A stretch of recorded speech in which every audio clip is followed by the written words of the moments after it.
My name is John Williams, a 30-year-old businessman. There's nothing special to note about me. I'm just working as an office clerk at a large wholesaler for alcohol. We don't have a store, but we do deliver beer and wine on credit to a wide variety of eateries, such as bars and izakayas. Each delivery person is in charge of a truck, and when morning comes, they load up barrels of beer and deliver to the stores they're in charge of. As for me, I'm working in an office with only women, handling things like processing credit slips and various chores. I think I've been placed here because they need at least one male hand in the office. Still, it's true that I often have bad experiences because I'm looked down on by people like the driver, the procurement personnel, and the warehouse manager. On top of that, the general affairs department is a women's garden. I feel uncomfortable. I often feel stressed because it feels like I'm caught on the horns of a dilemma. But the reason I'm still at this company is because not everything is bad. I have many colleagues I get along with, and I often get treated well by our regular customers. There are times for ups and downs. It would be the same no matter where I work. The change in my life happened this spring. The cause was a new department manager who joined the company in the middle of the term. He was a tough guy with a background in finance, having served as a branch manager of a regional bank. He had a tendency to try to settle everything with numbers. The department manager was rough from the start. Perhaps he felt pressured to produce results because he was hired in the middle of the term. His demands on us were too high. Suddenly, the previously laid-back atmosphere in the office started to get tense. According to the section chief secretly told me, it seems that the director is suggesting personnel cuts to the president. Indeed, there have been fewer drinking parties recently, and opportunities for outside drinking have been lost. It's a big blow to our company, which delivers alcohol to restaurants. I knew that sales were sluggish. When I heard about this from the team leader, I had a bad feeling. This was because, as far as the director was concerned, my performance seemed to be at rock bottom, and I was well aware that he had me in his sights. Perhaps being the only man among the clerks might give the impression of being incompetent. I had the impression that I was doing a decent job, but the director didn't seem to recognize my efforts at all. In a month after the director took office, the discussions about reduction began. It started with soliciting voluntary retirees. Apparently, no one expressed a desire to leave. The director then prepared a list for the reduction. My name was at the top. He subtly applied pressure, saying, "It's not mandatory, but if you care about the company." Besides me, several delivery personnel and assistants were chosen. It seemed like an arbitrary selection on the director's part. The warehouse keeper's name was on the list, and he was outraged. And rightly so. If the warehouse keeper quit, the company would be thrown into chaos. Because no one else can find a single bottle of wine in the huge warehouse. The president didn't seem to like the list either, but he had difficulty expressing his opinion to the director, who was an elite from the banking world. Even those whose names were on the downsizing list didn't willingly apply to resign just because their names were there. The company atmosphere was like, let's ignore the list, but the director didn't like that. Salespeople aren't in the company during the day. During the day, the director's target was me, the only one left in the office. Even when he didn't have anything to do, he kept loitering around my desk and nitpicking. I sincerely wished he would just stay cooped up in his office. Are you doing only that job every day? You have a tons of work because you're slow. The director would lean over my work and scold me in an unnecessarily loud voice. I guess he wanted everyone in the office to hear. Every day, the office atmosphere got worse because of his yelling. and the director blamed it on me. He said that the reason the employee's motivation isn't increasing is because I'm in the company. I was stunned to be told that being called incompetent and a burden to the company every day was really wearing me down. My stress was reaching its limit. I'm convinced that the reason I blacked out and collapsed while trying to get up from my chair at the office was due to the director. I don't remember anything after falling, but apparently I was quickly rushed to the hospital by an ambulance. I heard from my colleagues that I had been unconscious and appeared to be suffering since I collapsed. It turns out, stress was indeed the direct cause of my collapse. It was a result of a dreadful pattern of stress leading to insomnia and overwork. When they performed the tests upon my emergency arrival at the hospital, the attending physician told me that there seemed to be other worrisome symptoms, which surprised me a bit. It turned out I would have to continue with further diagnostic tests. The results of these thorough tests revealed early-stage colon cancer. Receiving a cancer diagnosis was quite a shock, but I was a little reassured when the doctor told me that since it was in the early stages, there was a high likelihood of complete recovery with surgery. A hospital stay for tests turned out to be a much longer hospitalization than I anticipated, which was bothering me. Just as I thought my hospital stay might drag on a bit longer and contacted my office, the document that the secretary, now named as Nancy, brought me was early retirement papers. She looked very apologetic as she handed them to me, saying she was told by the director to deliver them. "Thank you, who've asked the nasty task." When I spoke to Nancy, who had brought the documents, she told me, "You should just ignore such papers." Of course, I don't want to take early retirement. I shoved the envelope into the drawer of the bedside table in my hospital room. "John, we'll take your temperature and blood pressure now." The nurse came named Kathy, replacing Nancy in the room.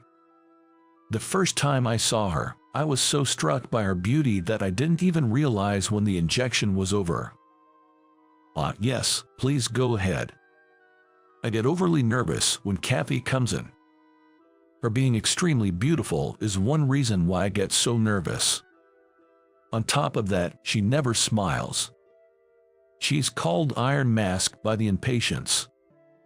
It seems her fellow nurses also call her that. Kathy's expressionlessness and her good looks make her appear doubly intimidating. It's not that she's cold or anything like that to the patients.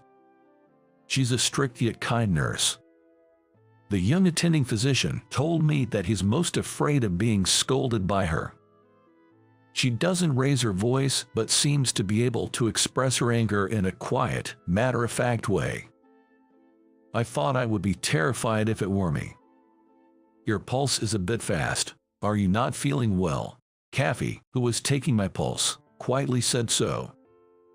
It seems my pulse quickens just by having her near me. I was a little amazed at how nervous I was. "I'm okay. There's nothing wrong with me." As I hastily said that, Katie stared at me fixedly. And then, she let out a small sigh. I started to panic, wondering if I had disappointed her. But her sigh was not one of disappointment. "Don't just dismiss things lightly as okay. You're here to fight a disease, remember. If you're feeling bad or if there's even a slight difference from your norm, make sure to tell us," Kathy said with a serious expression.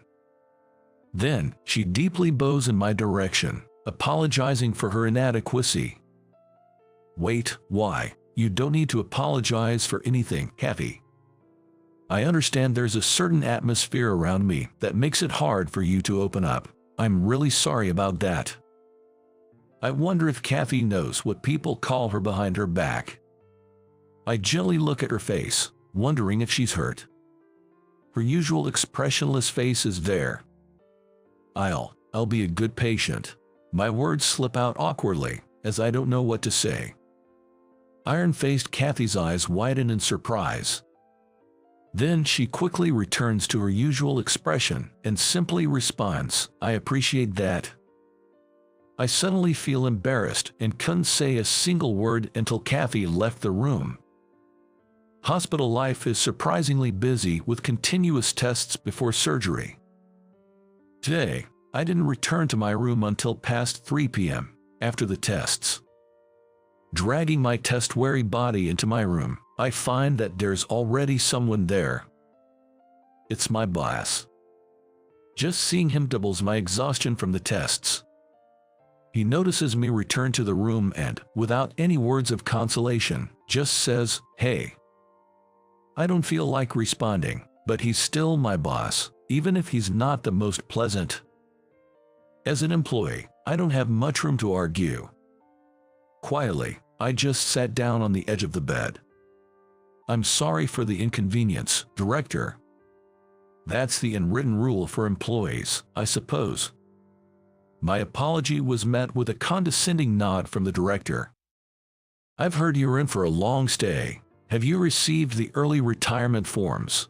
Why haven't you submitted them yet? The company would be better off without deadweight like you." He spoke to me as though I were a child, which got under my skin. I must have let my irritation show. The director gave a nasty grin. He was trying to rile me up, I knew that, but his attitude was hard to stomach. "You came all this way to tell me that. I'm sorry for the trouble, but I have no intention of retiring early."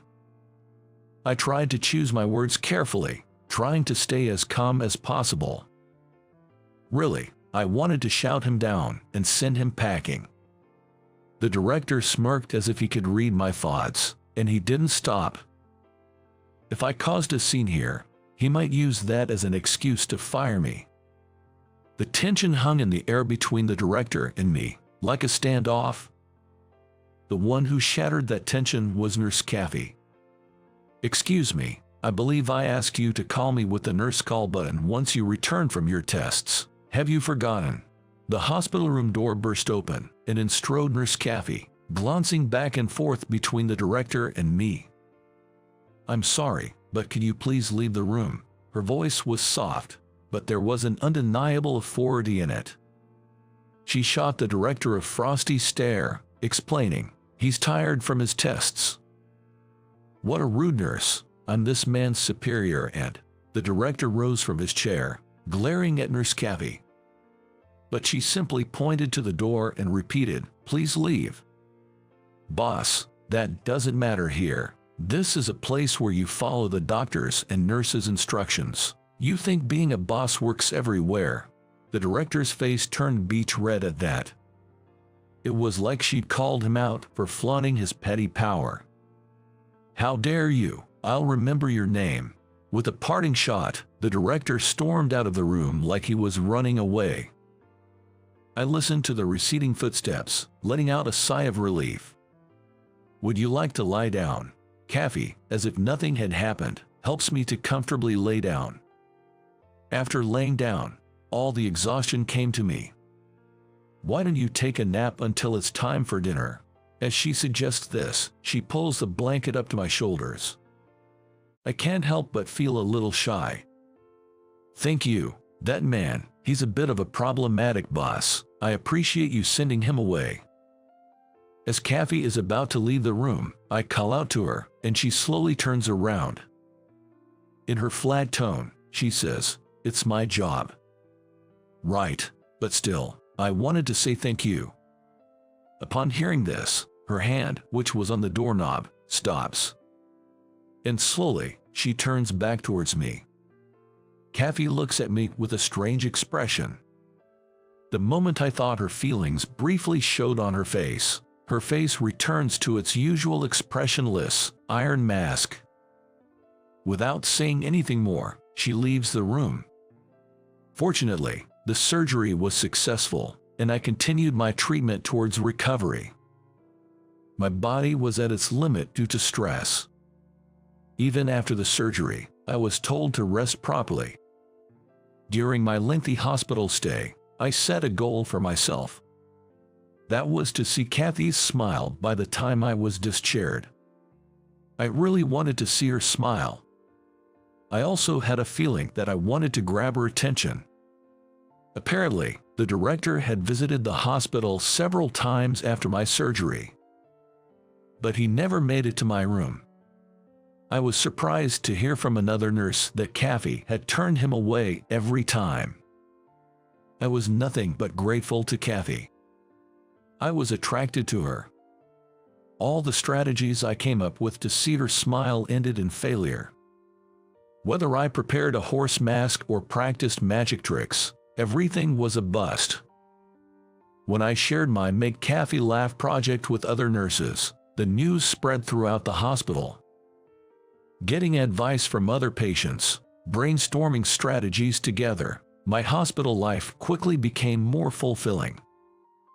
Yesterday, finally, a seemingly exasperated Kathy told me to focus on my treatment since I'm the patient. From then on, every time I try to make her laugh, I get scolded with the same line. One day, as my discharge date was approaching, I got an urgent call on my cell phone from my colleague, Laura. There had been a customer who was a regular complainer, making numerous complaints every day, causing work to be disrupted. Normally, I would be the one dealing with this customer. The complaints were usually about simple things like wrong order or late delivery, nothing too serious. But this time, it seemed the customer was extremely angry because they received a different product than the one they ordered. I understand the situation, but I'm in the hospital. If you can't handle it, just escalate it to upper management. Let them deal with all of it, I advised. Normally, I could handle most complaints at my level. But this time, I'm afraid the bosses would have to step up. Laura said she would do that and hung up. The complainer was a guy named Mr. Ferguson, who ran a couple of bars and snack joints. He could be a bit tricky at times, but he wasn't unreasonable. As long as the first step in handling the complaint was correct, there shouldn't have been any problems. I've never experienced a complaint so severe that the phone didn't stop ringing for days. The day after Laura's call, my boss barged into my hospital room. He burst past the nurses who were trying to stop him, giving me quite a surprise. "Director, what's going on?" His forehead was covered in sweat, and his usually crisp suit looked somewhat worn out. "You've been handling that complainer and smoothing things over. It's your responsibility. Contact him and sort this out, now." He tossed the company cell phone at me, which made me feel exasperated. I did not pick up the company cell phone, so the director kept yelling at me, saying that I should be grateful that a useless person like me could be of use. I was starting to worry about causing a disturbance in the hospital. Reluctantly, I picked up the company cell phone. "Is it you again? This is a hospital. Please, keep it down." Just as I was about to make the call, Kathy entered the room. The nurse who had initially tried to stop the boss had apparently fetched Kathy from another ward. She was stone cold, glaring at the director without flinching. With her imposing demeanor, the director was taken aback. "I'm giving this good-for-nothing some work. Don't meddle with company affairs. You're just a nurse." Just as the boss's tirade was coming to an end, Kathy swiftly grabbed the company cell phone from my hand. Then she shoved it into the director's chest pocket, rather forcefully. "From this moment, this room is off-limits to visitors. Why don't you go back and do your own job?" Kathy said as she pushed the boss out of the room and closed the door behind him. I heard a click as a sign was hung on the doorknob. It must be a no-visitor sign. I could hear the director yelling outside the room. He made a ruckus for a while, but it seemed like he was escorted out by the security guards who came rushing. In the end, from what I heard from another nurse, he was even begging Nurse Kathy. I did feel a bit sorry for him, but I think it served as a good lesson for the director. Afterwards, it appears that the director got more complaints from a customer while handling a complaint. In the end, our regular client, Mr. Ferguson, said he would switch to another liquor store, effectively terminating his contract with us. It was a major blow to the company, and after a thorough investigation into the cause of the complaint, a revelation came to light. The director had rearranged the office on his own, and it seems a new and experienced worker had been put in charge of order reception. With no one to assist, the newbie was left to handle everything on their own. That's when the mistakes at the reception started piling up and caused the complaint. There are so many types of alcohol that you can't count them all. Without an experienced receptionist, it's difficult to understand specific wine brands. Normally, an experienced office worker would be assisting the newbie. But the director jumped the gun with the reorganization for cost-cutting, causing chaos throughout the office and the entire company. When the cause of the huge loss to the company was reported to the CEO, his reputation took a nosedive. Now he's been labeled as incompetent despite being an elite, and seems to be finding it hard to stay in the company. "What are you writing?" Kathy, who came to change my foredrip, peered at my computer screen.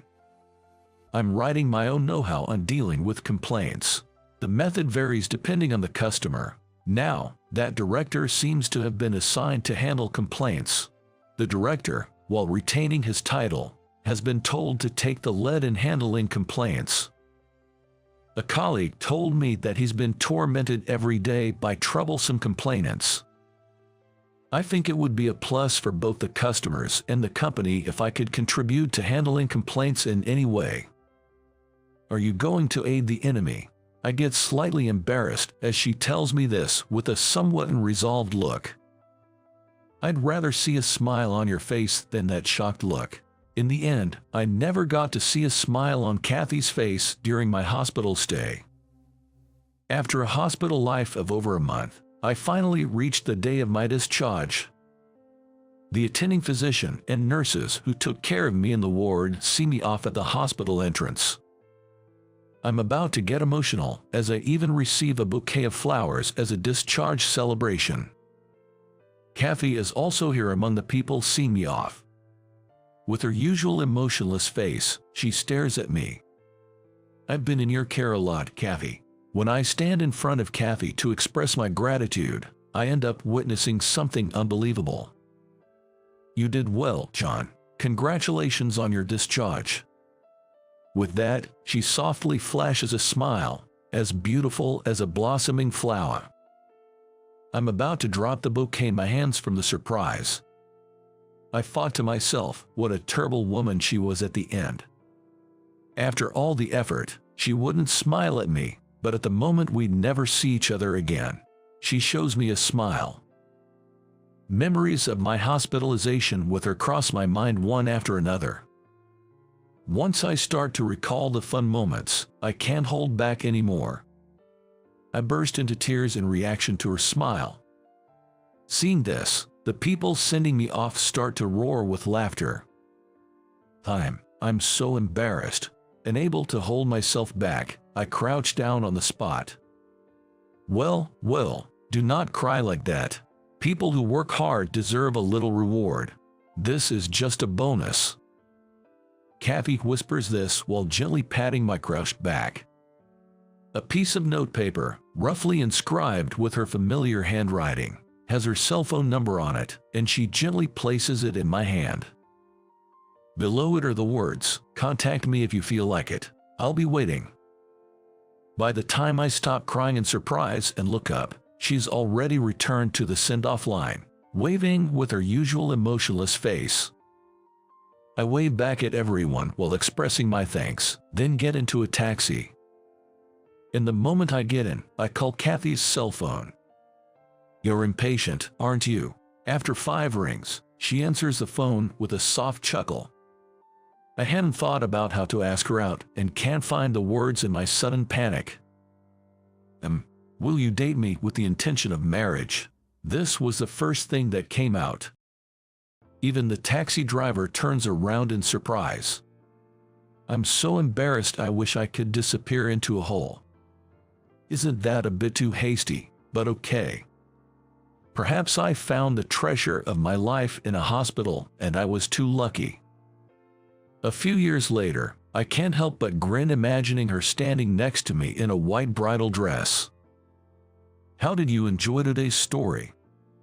Subscribe the channel and give us likes. It gives us motivation for our production activities. We're also looking forward to hearing your comments. See you again in the next video.